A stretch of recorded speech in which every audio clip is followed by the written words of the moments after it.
Thanks everyone for joining. My name's Rob. I'm with Netcapital. We have here Andrew Weinberger from PropertyClub. Andrew, thanks for joining. Thanks for having me, Rob. Some questions. So yeah, the format of this will be I'll ask some questions. I'll MC today. Any investors on the line, if you have any questions for Andrew, feel free to type them into the Q&A and I'll filter them in and ask them kind of as appropriate throughout the time here. But yeah, let's get started. So Andrew, why don't you just give us a brief overview of PropertyClub? Yeah, sounds great. So PropertyClub is a real estate marketplace. We're focused on removing friction from the process of buying, renting, or listing a home. We've launched in New York City last summer. And one of the sort of key value propositions we offer users is, besides sort of making it more efficient and removing friction in third parties, is we let them earn cash or crypto rewards when they find their next home. That's sort of the high level, who we are, what we do. Great. And speaking of who you are, talk to me a little bit about the team you've assembled at PropertyClub. Who are you? Sure. What's your experience? What makes you guys a great team? So I'm a solo founder, but I've been working with our CTO and our team for about 3 years on and off. They had worked with me on another sort of real estate tech project when I was a director of leasing at another firm in New York City. So my background is in real estate. I've been in the business for over 6 years. I started as an agent. I've kind of, gone from being a top producing agent, really right off the bat, within, 2 months in the business, I was already a top producer at the company I was at. I was doing rentals. I then went to a sales team. I became a manager, all the way up to being a director of leasing and managing a 30+ agent division. And that kind of is what sparked me getting involved in tech and the startup world, as a lot of startups here in New York were trying to solve prop tech issues. So issues in the real estate industry, in the real estate space, and they'd sort of come up and present their pitch, and they just would sort of lack a fundamental understanding of the market problems or the challenges, whether it was something, like the fragmentation of supply, or what the pain points are. And I constantly would think to myself, I could definitely do this better if these guys are starting, a company. I could come up with a better model and execute better. And through my connections and working with our CTO Daniel at the time, I pretty much picked up one day and decided that let's do it. I wrote a business plan. I had quite a bit of money saved up from being in upper management, and bootstrapped it right off the bat. And really, I guess the thing that convinced me to make the jump was that we had built one of the first IDX sites in New York City. So essentially, we built sort of a platform for a brokerage to have a type of marketplace. So it wasn't as sophisticated as what we're doing now. It didn't have SEO. It didn't have, a lot of the advanced user flows and user experience that we do. But I was able to see that, we could essentially build a platform. It was stable. It was, pretty successful for being, an IDX that didn't have that much supply, since it was limited at the time. And it was, we built it out 30 days after our sort of local real estate association. We don't have an MLS here in New York. We don't have a multiple listing service, but they had just approved it, and it was very new, and we saw that it was working. So for the most part, our team is very young. Our developers basically have been coding since they were 13, 14. They have experience as full stack developers, as iOS developers. We have a lot of backend experience as well. We've worked with Solidity and blockchain. There's blockchain element to the crypto rewards we offer. But all in all, on the real estate side and the tech side, we've pretty much got it covered, and we've been in the space for quite a while. Great. And you talked a little bit, you started to talk about kind of the solution you provide. So can you talk to me a little bit about kind of the problem you're looking to solve with your technology? Sure. So the problem we're focused on is essentially on transparency, privacy, and providing a better user experience by giving users access to information in real time. So the way most marketplaces, work at the moment is they, kind of collect the user's information. Well, I guess, if we go further upstream, they collect listings. So they aggregate listings and they basically take over sort of the listing information from brokers and do whatever they want with it. So what that typically means is they sort of send the listings out there and market it to users. Users come to the site, and then when they find these listings, they put in their information, whenever they're interested in the listing and they want to reach out typically to the listing agent. Most, end users we find, and this is a trend in all industries, want real-time information. They want access. They want something, they want an interaction very quickly. This is something even, when I was training agents, we knew that if you would respond to a client within 10, 15 minutes, you'd have a much better chance of actually setting up a showing or engaging with them. It's kind of the nature of the beast. When you're on a site, you'll reach out to 5, 10 agents and engage with the first person to get back to you.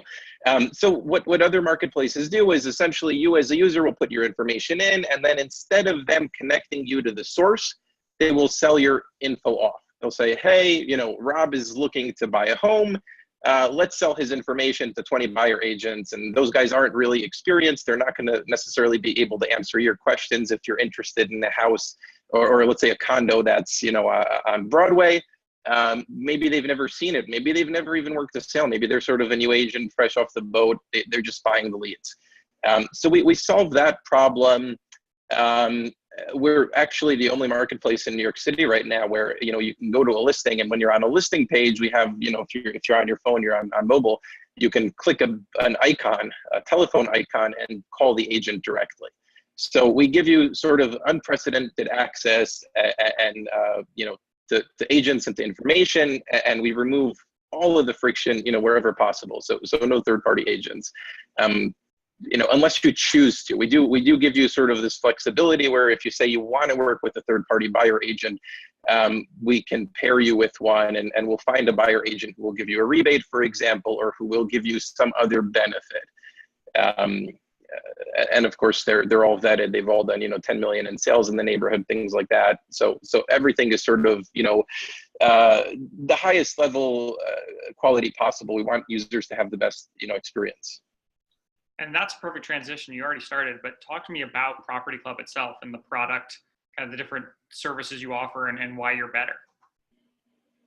Yeah, so really our value proposition to the supply side of the market is you maintain control of your listings. So it's a really easy sell. When you're building a marketplace, supply is usually pretty easy. Nowadays, you can aggregate supply. It took us a few months, but we've already achieved sort of, let's say 90% perfect supply, and that's more than enough to please demand. So whenever we do sort of user testing, we'll put users on our marketplace and some of our competitors, put them on a listing page. Our pages typically convert better than our competitors. We either are, 1 or 2, depending on the page and the platform. And users just like the user experience. They like the design. They like the interface more. We are consistently one, above all of our competitors. For users, the value really comes in, we're going to save you time, we're going to save you money, and we essentially remove all of the friction. So we're not trying to reinvent the wheel. We're basically just doing everything better. And part of this comes from, sort of this idea that when someone is buying a home or renting a new home, it should be very exciting. They're changing their life. If they're in New York City, maybe they're new to the city. It should be an exciting time in their life. Maybe they're, moving into a bigger, better place. They just got married. Think about, when you search for, a new car, it's usually exciting. You have, you imagine how it's going to impact your life in a better way. When it comes to real estate, most users hate it. They're like, oh my God, I have to search for listings. I'm going to deal with fake listings, with bait and switches, with agents. And one of the misconceptions is that it's all agents causing that problem. It really isn't. It's mostly the marketplace is causing that problem by inserting third-party agents and by sort of propagating bad information. And when you sell sort of leads, when the model that Zillow has is to just sell your personal information to someone else as a lead, they don't care what the supply is. They don't care if it's a fake listing. If I put a listing up in New York City and I price it for $700, it might not be real. But if somebody's willing to pay for that, at the end of the day, Zillow is more than happy to charge someone for that lead. So we don't have these conflicts of interest, and we're just able to offer a better product overall. Great, and that transitions well. We had an investor email in a question, and it's similar to what you said, but I'll ask it on their behalf. Kind of bottom line, what makes this a game changer that will cause consumers to go to your site rather than other existing sites such as Zillow? So I guess I'll preface that by saying when we look at sort of consumer behavior in real estate, there's still a lot of discovery that happens through search engines and through Google. So, realistically, we can look at consumers all we want, and we can, say we have the best product, and 1,000 consumers, we could have 70% of them say PropertyClub is the best site in New York City. That doesn't mean, search engines are going to like us or Google is going to like us. So part of what we're very, very focused on, and I've discussed this in some articles I've written and in other interviews, and I think we discussed this in sort of in the offering page as well, that we have this laser focus on solving the chicken or the egg problem, the marketplace liquidity problem, and generating enough demand. And a lot of that is going to be done through SEO and making Google like us. So we just launched, a pretty major, PR and SEO campaign. This happened about 6 weeks ago. We've already seen great results. We've seen more and more pages ranking. We're seeing, everything sort of increase organically. But for users at the end of the day, it's a game changer because it gives them flexibility, it protects their privacy, and it saves them time and money. So, when we tell a user, hey, did you know that when you click contact agent on StreetEasy or on Zillow, what's actually happening is they're taking your information and selling it to the highest bidder. People don't like that. It's, they feel it's a violation of their privacy. It's sort of like what Facebook has been doing and getting into hot water with it, in recent months. So we feel that, the product really sort of speaks for itself. The value proposition is just sort of better in multiple ways. But a big part of, what's going to make us successful will be SEO and getting organic traffic and organic growth. And a lot of that is making sure Google likes us. Great. And so kind of taking a look at the big picture, talk to me about the market for PropertyClub. Like, how big is it? What does it look like? What are the barriers to breaking into the market and gaining market share? So the market, I guess, it depends a little bit on the model. So right now we're subscription based, and sort of the ad market, the ad dollars that are spent on digital advertising by residential realtors nationwide, it's about $17-18 billion a year. When you put in property management, new development, commercial, that number goes up to somewhere between 27 and 30 billion a year. When you look at the market of just brokerage commissions, so there are models where companies will kind of get a license and almost get involved in brokering the deal somewhat. The sales market just for real estate sales commissions nationally is over $100 billion. If you include, again, the commissions for property management, for rentals, for new developments, it actually is closer to $170 billion. So it's a huge market.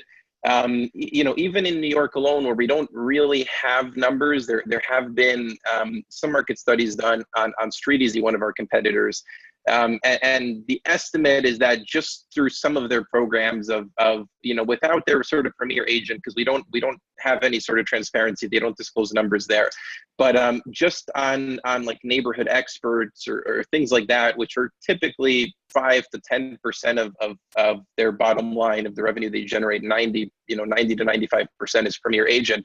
It could be a $50 million a year market in New York City on sales alone. But nationally, huge multi-billion-dollar market. And so, my understanding is you're starting in the New York City market. Is that correct? And why is that your beachhead, and where do you plan to go next? So we're starting in New York City, partly because we're from here, partly because it's a very sort of concentrated market, and it's easier to attack.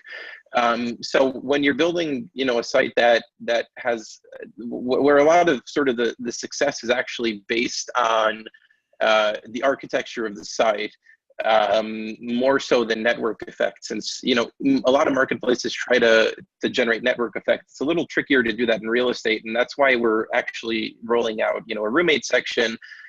Since that's sort of a part of the business that will have very, very strong network effects and sort of social and whatnot. But in New York City, it's a lot easier to say, look, we're going to build out 1,000 landing pages that are focused on ranking for these 20,000 keywords, because doing that, let's say it'll cost $100,000 or $50,000. Those 1,000 pages are essentially going to cover 90% of the New York City market. The New York City market's estimated to be as high as 10% of the national market. And we have some other advantages in the sense that it's more difficult for other companies to sort of enter. Again, it's what we know. And at the end of the day, if you can do it in New York City, you can probably do it anywhere. We solve the problem here. It's not that difficult to scale afterwards. Great. And can you talk us through your business model? And how does Property Club make money? What are your different channels for earning revenue? So right now, it's subscription based. There are different types of real estate listings. People, so if a user wants to list, we have a for sale by owner and a for rent by owner product. So that's, I guess, theoretically, that's not a subscription, that's a one-off, but that's for users listing. But if brokers want to list open listings or a variety of other listings, they basically would purchase a monthly subscription. We actually recently onboarded our first enterprise client. And that's our main revenue stream right now. We do have some sort of referral-based revenue, where whenever we generate a lead, let's say, it's a buyer who says, I want buyer representation, I want to work with an agent, we can monetize that. We have a few partnerships there, although that's more in the early stages. There are other potential revenue streams. So there are, we've seen a lot of different models for how to sort of monetize leads and monetize traffic. But for the most part, we think that having a focus on growth and on organic traffic is best in the beginning, and the model that works the best to sort of facilitate that is a subscription-based model. At the end of the day, I don't want to say, it's not possible for us to change the model a little bit, tweak it here and there. But that's going to be a good problem to have, and it's an easy problem to solve, relatively speaking. And talk to us about where Property Club is in its life as a company. What's been your progress so far, and kind of what are the next major milestones that you're looking to achieve? So as I said earlier, we launched last summer, and we pretty much, launched with 1 or 2 partnerships with brokerages. Since then, we've partnered with the Real Estate Board of New York, which has, over 10,000 members. We've partnered with a few other brokerages directly. One of our biggest partners is Nest Seekers. We had been, partnered with City Habitat's Quick Grant as well, although that sort of they deferred their listing, syndication to Rebney, to the Real Estate Board of New York. Since then, we've gone from no listings to over 15,000 listings. We have also, seen demand grow exponentially. So we've done a lot of conversion rate optimization, and we've sort of optimized the product. That was, the first 6 months of, post-launch was optimizing all of our pages, optimizing the site. And we've seen conversion, rates on listing pages go from somewhere close to industry average of about 3 to 4% a page to over 11% a page right now, which is fantastic. And recently, we've really focused on the demand side of things, and SEO and getting organic traffic. And since launching our recent sort of SEO link building media campaign, and that was at the end of February, we've already seen exponential growth. I think in terms of pages that are ranking and keywords, it's something like 600% month over month growth. That's obviously going to stop. It's when you're going from having, let's say, 100 pages to by the end of the summer, we're estimating that we're going to have 10,000 pages that are ranking and that are actually going to be driving significant traffic. Part of that is to be expected. But it's really exciting because, when you're doing something, when we're dealing with, Google and Google's algorithm, it's much easier to sort of project where we'll be. We've started doing this, and we see that it's working, and, it's a lot less of, a lot less unknown and uncertainty. It's more of, sort of keep doing this, and the growth will continue. One of the other things we're very excited about in the coming weeks is the launch of our room and roommate section. So Rooms and Mates is going to be an end-to-end solution for roommates. We actually we had a beta test of it, and what we found was that the network effects are absolutely fantastic. So when somebody joins, whether they list a room and they're looking for a roommate, or they make a profile looking for a roommate, they typically, on average, 1 in 3 users will share it on Twitter, Facebook, social media, and that will basically bring 3, 4, 5 more users that will join the site, as well as, we've seen some rooms will be shared on Facebook, and it'll get 100+ visitors to the page. Just from one such interaction. So that's something we're excited about. That's something that's also unique. So all of the other roommate apps and platforms out there are typically fairly simple. They're only trying to solve the problem of matching roommates or marketing a room. With us, because we have all of this supply of market rate listings, you can essentially, roommates can go on to PropertyClub. They can find another roommate, potential roommate, match up, and then they can search for an apartment all in one place. So it's really a full stack end-to-end solution. We've also already started to explore partnerships with co-living companies.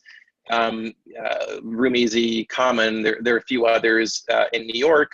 So that's something we're very excited about, and we think it's going to fit in very, very well. The life cycle of sort of a roommate lease is also much shorter. Your typical market rate lease in New York City, most people are in one place for about 2.5 years before they move again. Roommates are usually in one place for a year or less. And that's great. So that sort of drives engagement. They're more active. They bring more users to the platform. So we're anticipating a launch in June. Great. And just a reminder to our attendees, if anyone's got any questions, now's a good time to ask. We're coming towards the end of our prepared questions here.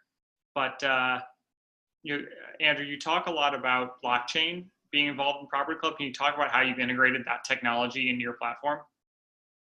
Yeah, so we have a staking mechanism initially. So when, one of the concerns that we've seen users have, especially on the rental side of things, is that they don't want to sort of see an unverified listing. So whenever, a broker is paying us, a subscription to send us a listing, what we do is we actually turn that into a listing reward. So they end up sort of staking the listing. And this is kind of uses a bit of game theory, where if you want to post a listing, you kind of post a reward. And then when somebody goes and sees it and verifies it and gives us some content, some information that we can then use, to not only to verify the listing, but user generated content, can typically be very, useful. It can help with sort of search engine rankings. It can help with user experience. Nowadays, if you go to a restaurant, what's the first thing you do? You probably Yelp it or so. You want to see what other people are saying about it. So that's what we've built right now. We've also designed a sort of a security token exchange. So what that would mean is, being able to take any sort of property, create a legal structure for it, whether it's, sort of a special purpose vehicle, an LLC, a corporation. It wouldn't be an LLC actually. So a corporation, something that can be sort of split up to enable fractional ownership. And that's really exciting.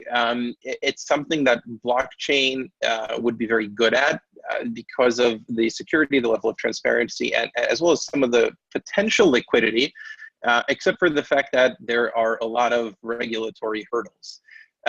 So we actually, we pretty much prototyped it and got the design and worked out even a legal structure of how to, create or how to tokenize a property and how this exchange would operate. And we did that last year. We were the first company to do it, in a way that would actually be functional at scale.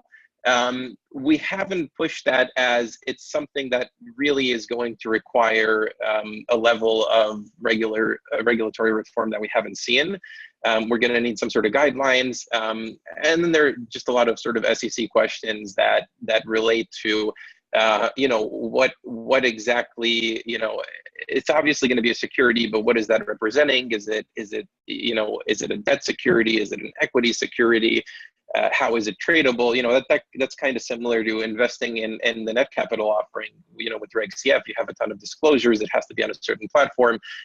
You might need, a broker dealer involved. So, just getting all the licenses.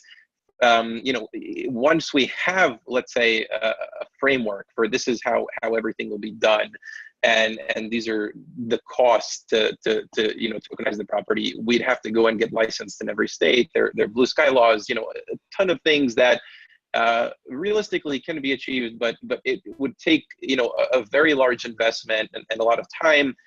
And we don't think it makes much sense until we really have sort of guidelines on this is what is expected. We don't want, the last thing we want to do is build a platform out that isn't going to have liquidity, because the SEC is going to come in and say, hey, everything is security and you can only trade it if X, Y, and Z happens.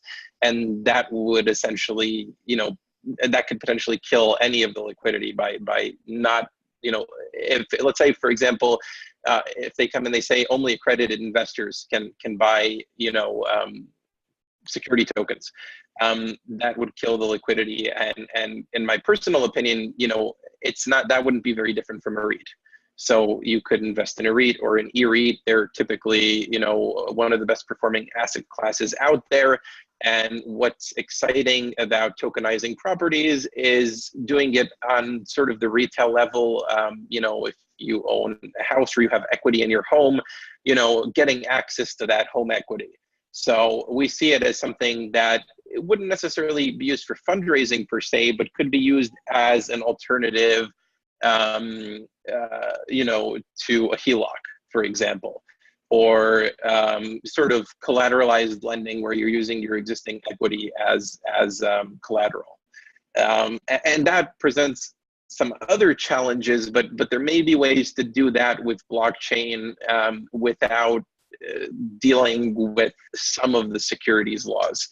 And that's something that we've been exploring recently, but again, a lot of this depends on sort of regulatory guidelines, potential legal reforms, things of that nature. That makes sense. And you know, as we come to a close here, as we wrap up, you know, is there anything else you'd like potential investors to know about Property Club? Any kind of final parting thoughts you have for them? Well, I think, you know, we're very excited with where we're going. We're very confident in what we're doing. And if any investor that's, you know, interested in the real estate space, interested in the future of real estate, I think, you know, we've demonstrated with what we've built that we have, you know, command of the tech, and we also have sort of command of the product in the market. So we're not, you know, we're not necessarily promising to do something that is impossible, to take people to the moon, to build a rocket or something of that nature. We're following a model that you know, we think is sort of tried and true with, you know, building marketplace that's based off of SEO, and we just have the best value proposition out there, at least thus far. Great. Well, Andrew, thanks for taking the time to chat with us. Thanks to all of our attendees for taking the time to listen. If anyone has questions about Netcapital and the Netcapital platform, they can email me. My email is in the invite. And otherwise, if you have more questions for Property Club, please feel free to visit their offering page on the Netcapital website and ask questions on the discussion board. Andrew, thanks again for being here. Thanks, Rob. It's been a pleasure. Have a good day, Thanks, everyone. Take care.